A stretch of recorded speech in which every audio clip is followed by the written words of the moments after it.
तो next topic है हमारा प्रोसीजर्स। मीन्स जो इंडियन कॉन्स्टिट्यूशन बनाने की जो प्रक्रिया थी, मीन्स जो कॉन्स्टिट्यूंट असेंबली में जो लोग असेंबल हुए थे तो लोगों की क्या प्रक्रिया रही, कैसे कैसे कॉन्स्टिट्यूंट असेंबली बने।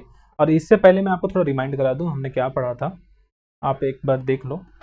हमने इससे पहले पढ़ा था डेलिब्रेशन, आई थिंक, हाँ, principle of deliberation followed by constitution assembly. क्या क्या डेलिब्रेशन फॉलो किए गए थे हमारे कॉन्स्टिट्यूशन असेंबली से, राइट।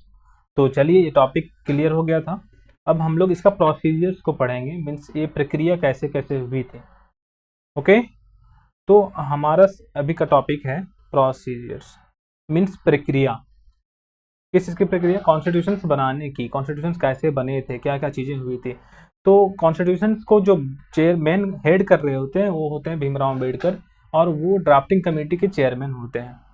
तो the drafting committee of the constitution वही इन्वॉल्व होते हैं। और टोटल हमने पहले ही बताया था कि टोटल 8 मेजर कमिटीज जो होते हैं वो असेंबली में प्रेजेंट होते हैं, और उन्हीं को ये कार्यभार मिलता है, उन्हें हेड किया जाता है कि आपको कॉन्स्टिट्यूशन बनाना है, संविधान बनाना है।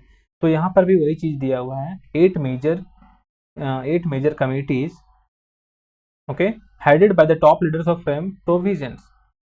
तो ये सारी चीज़ें हुई थी। और मैं इसमें एक चीज़ और हुआ था, जब भी कॉन्स्टिट्यूशन बनते थे, जो भी रूल्स और लॉज को उसमें इंक्लूड किया जाता था, तो उसमें एक सेशन होता था, डिबेट होता था कि कौन सा सही है कौन सा नहीं है। तो ये एक प्रोसीजर था, मीन्स एक प्रक्रिया था।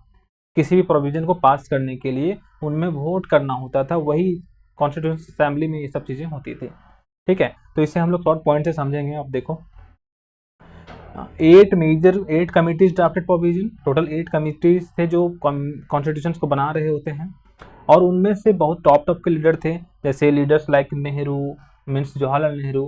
दूसरा हमारे हो गए जैसे पटेल, यहाँ दिया हुआ दैट मीन सरदार वल्लभ भाई पटेल, भीमराव अम्बेडकर, राजेंद्र प्रसाद। ये सारे जो हेड पर्सन थे, हेड पॉलिटिशियन थे, ये इनमें शामिल थे। ओके, और नेक्स्ट है इंटायर असेंबली डिबेटेड ड्राफ्ट्स। जो भी हमने पहले ही बताया है, जो भी लॉज, जो भी रूल्स उसमें इंक्लूड किए जाते थे, चाहे वो किसी भी कंट्री से बोरो किया हो, तो उस चीज़ों को डिबेट होता था, डिस्कशन होता था कि यह सभी लोगों के लिए ठीक है कि नहीं, कलेक्टिव गुड के लिए बढ़िया है कि नहीं। तो ये डिबेट सेशन होता था। And then attempt consensus building, means वही चीज़ को बता रहा है कि इसमें जो भी चीज़ें होती थी उसे इंश्योर करता था लोगों ने कि जो भी उसमें मेंबर थे, कितने मेंबर थे हमने पहले बताया था। जब असेंबली बनी थी तो 296 प्लस 93 प्रोविंसेस के थे, तो ये टोटल मिलाकर के कितने हो गए थे हमारा 389 मेंबर थे। बट जब पार्टीशन हो गया हमारे इंडिया और पाकिस्तान का, तो इंडिया और पाकिस्तान का पार्टीशन होने के बाद इसमें केवल बचे थे 299 मेंबर हमारे कॉन्स्टिट्यूशन असेंबली में। किसमें? कॉन्स्टिट्यूशन असेंबली में। ठीक है, अब इनमें से लोग डिबेट करते थे, और इनमें क्या था ना, बहुत अलग अलग लोग थे, अलग अलग प्रोविंसेस के लोग थे। सबसे अधिक जो मेंबर थे इसमें वो यूपी, आज के टाइम में इसे यूपी बोलते हैं, लेकिन उस समय इसे बोला जाता था यूनाइटेड प्रोविजन। ठीक है, वहाँ के लोग थे यूनाइटेड हाँ, प्रोविजंस। ठीक है, अब नेक्स्ट है हमारा, आप देखो नेक्स्ट पॉइंट, सम प्रोविजंस वोटेड अपॉन। बहुत सारे ऐसे प्रोविजन आते थे जिसको वोट करना होता था।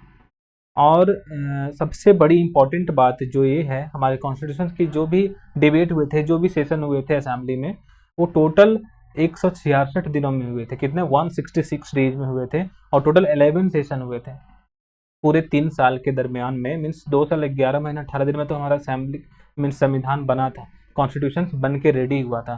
तो तब तक 11 सेशन हमारे हुए थे, इस पर डिबेट हुआ था, लोग बैठे थे, इस पर बात किए थे, सेंसस हुए थे, क्या चीज़ें अच्छी हैं क्या खराब हैं, चाहे वो इक्वलिटी की बात हो, फर्टिलिटी की बात हो, या फिर और कोई चीज़ों की बात हो। तो ये पूरे 3 साल तक चला था। ये हमारा था प्रोसीजर किसका? कॉन्स्टिट्यूशन बनाने की जो प्रक्रिया थी वो इस प्रकार से थी। इसमें बहुत बड़े बड़े लोग हेड कर रहे होते हैं। ठीक है, आगे हम लोग नेक्स्ट टॉपिक में पढ़ेंगे फिर इसके बारे में।